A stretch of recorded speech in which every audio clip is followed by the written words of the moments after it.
Julio Iglesias, icône de la musique latine romantique, a toujours été connu pour sa voix douce, son style charmant et l'image d'un homme qui ne recule jamais face aux difficultés.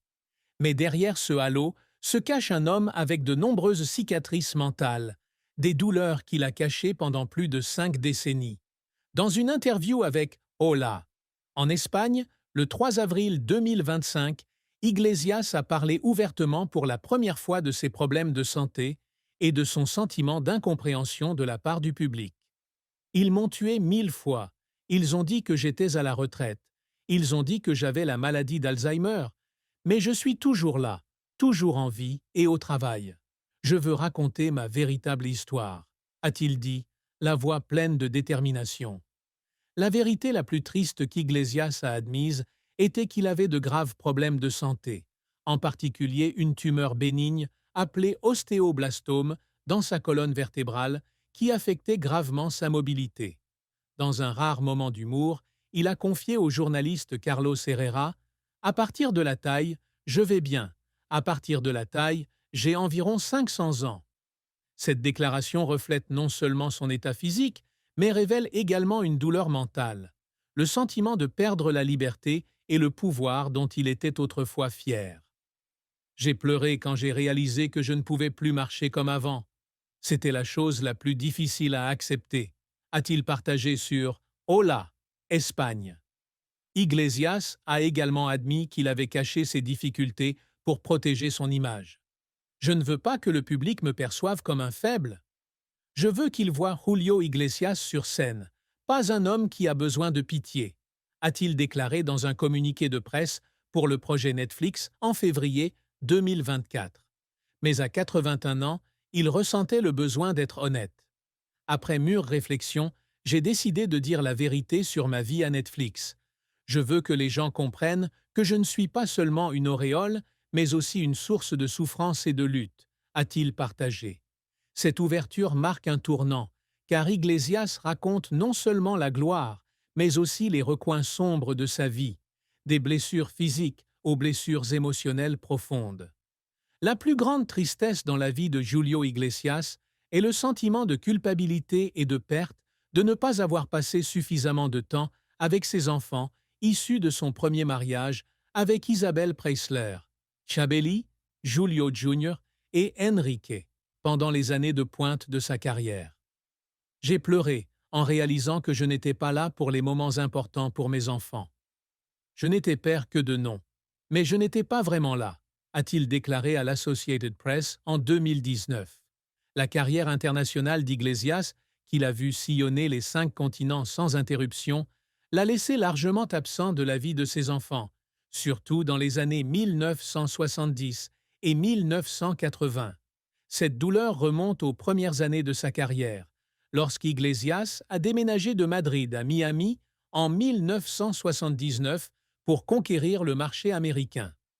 J'ai pleuré en quittant l'Espagne. Je savais que je quittais ma famille, mais je pensais que c'était la seule façon de réussir, a-t-il confié à Rolling Stone en 2024. Son mariage avec Isabel Preisler a pris fin en 1979 et Iglesias a admis que son emploi du temps chargé avait contribué à cette rupture. J'ai pleuré quand j'ai divorcé. J'aimais Isabelle, mais je n'arrivais pas à concilier famille et carrière, a-t-il déclaré dans Hola, Espagne 2025. Cette culpabilité s'est accentuée lorsqu'il a repensé à la carrière de ses enfants. Enrique et Julio Jr. sont tous deux devenus chanteurs, mais Iglesias a admis qu'il n'avait pas réussi à les guider comme il l'aurait souhaité. J'ai pleuré quand Enrique m'a dit qu'il n'avait pas besoin de mes conseils. Je voulais être un bon père, mais j'ai échoué, a-t-il déclaré à l'Associated Press. Avec Chabeli, il se sentait triste de ne pas pouvoir la protéger de la pression médiatique. J'ai pleuré en voyant Chabeli dans les magazines, scrutée parce que c'était ma fille. Je voulais qu'elle ait une vie normale, a-t-il déclaré lors du gala 2020. Cette tristesse n'était pas seulement une perte personnelle, mais aussi symbolique du prix qu'Iglesias a payé pour la célébrité, lorsqu'il a placé sa carrière au-dessus de sa famille. La carrière de Julio Iglesias est un voyage de plus de 5 décennies, d'un jeune homme paralysé après un accident de voiture à une icône musicale mondiale, mais aussi remplie de défis, d'échecs et d'efforts qui l'ont fait pleurer. Né dans une famille de la haute société madrilène, Iglesias rêvait de devenir footballeur professionnel.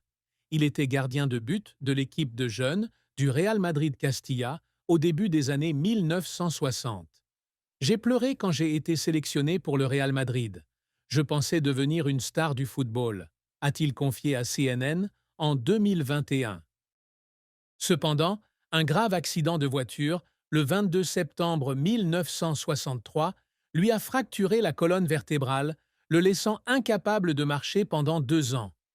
J'ai pleuré quand le médecin m'a dit que je ne pourrais peut-être plus jamais marcher.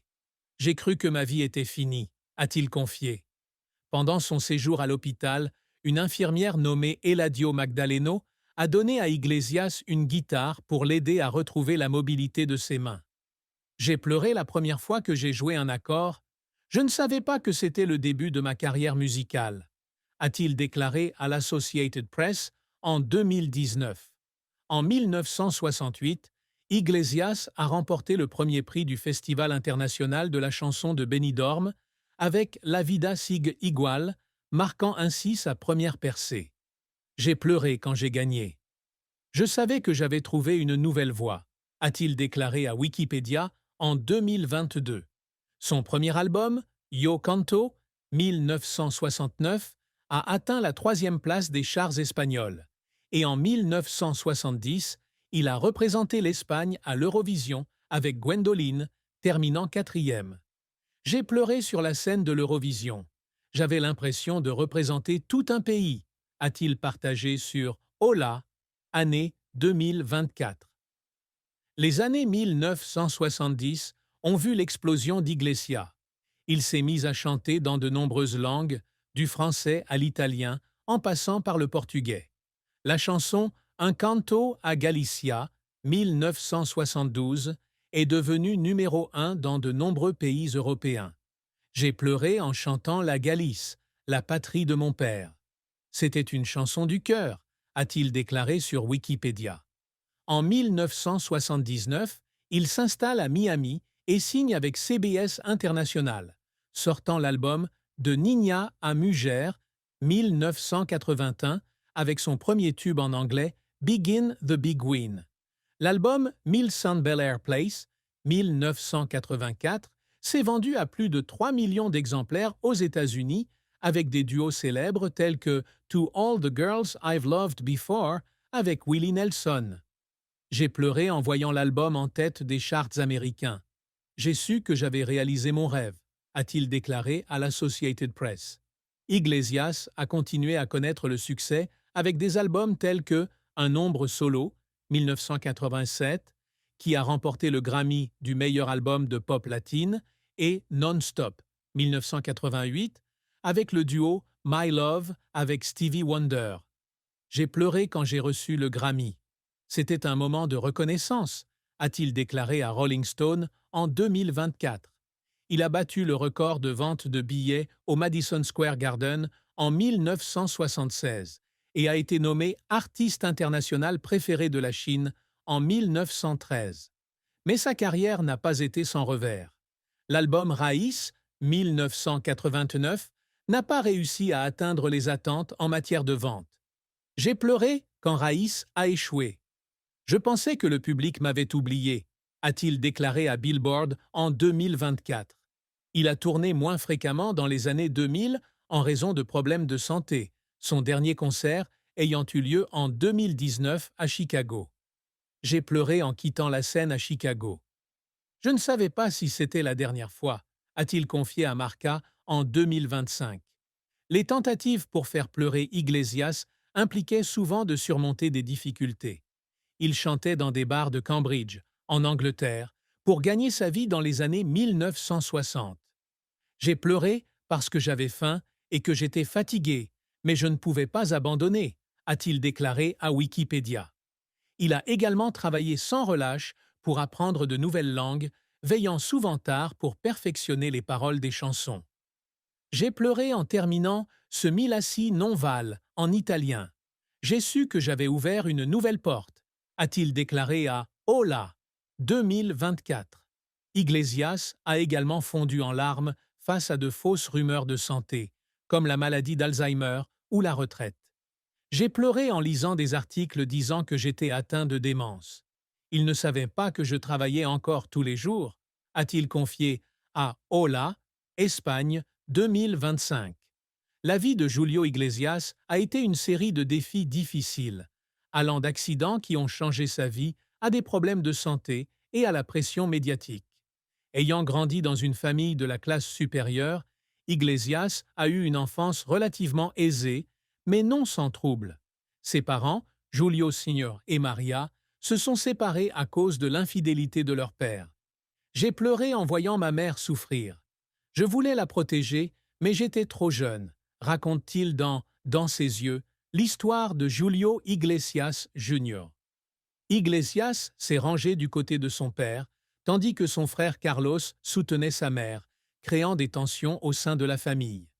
J'ai pleuré quand ma famille s'est séparée.